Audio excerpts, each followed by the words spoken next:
Breaking news చూస్తున్నాం. ప్రజా వేదికను తిరిగి నిర్మించే ప్రసక్తే లేదని గత ప్రభుత్వ దురాగతానికి నిదర్శనంగా కూల్చివేసిన ప్రజా వేదికను అలాగే ఉంచుతామని ఏపీ సీఎం చంద్రబాబు స్పష్టం చేశారు.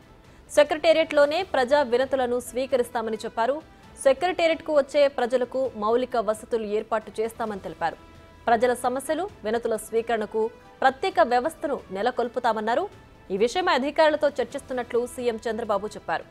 ప్రజా వినతులు స్వీకరణకు ఎక్కువ సమయం కేటాయిస్తామని అన్నారు. వారి సమస్యల పరిష్కారానికి నిర్దిష్ట సమయం ఉండేలా చర్యలు తీసుకుంటామని తెలిపారు.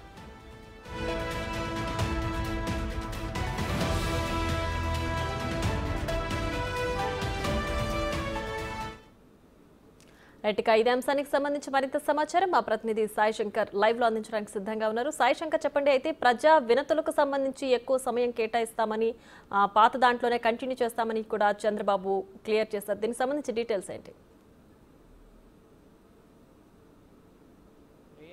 ప్రమాణ స్వీకారం అనంతరం మొదటిసారిగా టీడీపీ కేంద్ర కార్యాలయానికి ముఖ్యమంత్రి చంద్రబాబు ఈరోజు రావడం జరిగింది. ఈ నేపథ్యంలో మీడియాతో చిట్ చాట్ చేయడం జరిగింది. అయితే ప్రజా వేదికకు సంబంధించినటువంటి నిర్మాణం పైన కూడా ఆయన మాట్లాడినటువంటి పరిస్థితి ఉంది. ప్రజా వేదిక నిర్మాణం అనేది చెయ్యమనే విధంగా కూడా చెప్పినటువంటి పరిస్థితులు ఉన్నాయి. ఆ కూల్ చేసినటువంటి శిథిలాలు ఏవైతే ఉన్నాయో వాటిని గత ప్రభుత్వం యొక్క దుశ్చర్యలకి గుర్తుగా అలానే ఉంచుతామనే విధంగా కూడా చెప్పినటువంటి పరిస్థితి ఉంది. అయితే ప్రజా వేదికగా నిర్మాణం చేయనప్పటికీ ప్రజలకు సంబంధించినటువంటి విన్నతులు ఏవైతే ఉన్నాయో వాటిని సెక్రటేరియట్లో స్వీకరించే విధంగా ఏర్పాట్లు చేస్తున్నామనే విధంగా చెప్పడం జరిగింది.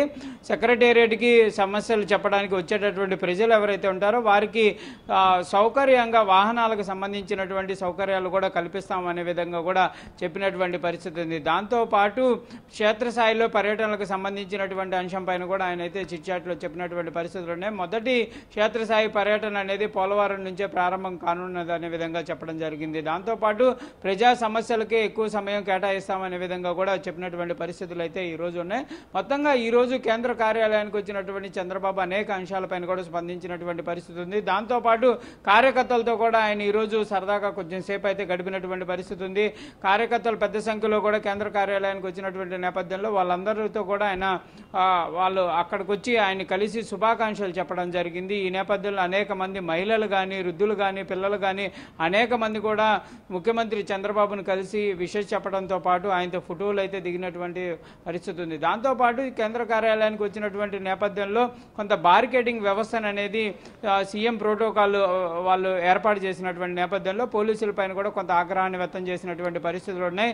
ప్రజలకి తనకు మధ్య దూరం ఉండే విధంగా ఉండకూడదని, ప్రజలకు తాను దగ్గరగా ఉండే విధంగా ఏర్పాట్లు చేయాలనే విధంగా కూడా పోలీసులను అయితే ఆదేశాలు ఇచ్చినటువంటి పరిస్థితి ఉంది. బారికేట్ల ఏర్పాటు ఏదైతే ఉందో దానిపైన కొంత ఆగ్రహం వ్యక్తం చేశారు.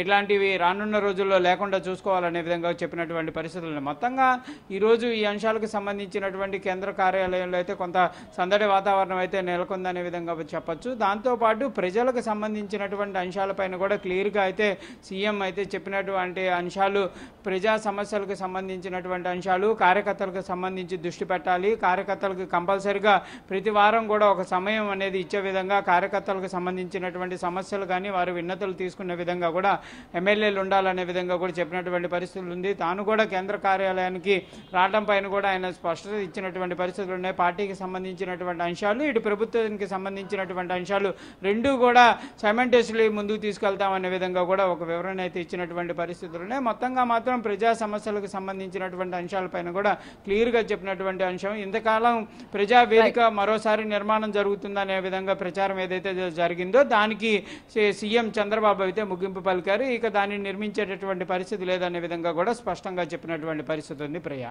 Right Sai Shankar, thanks.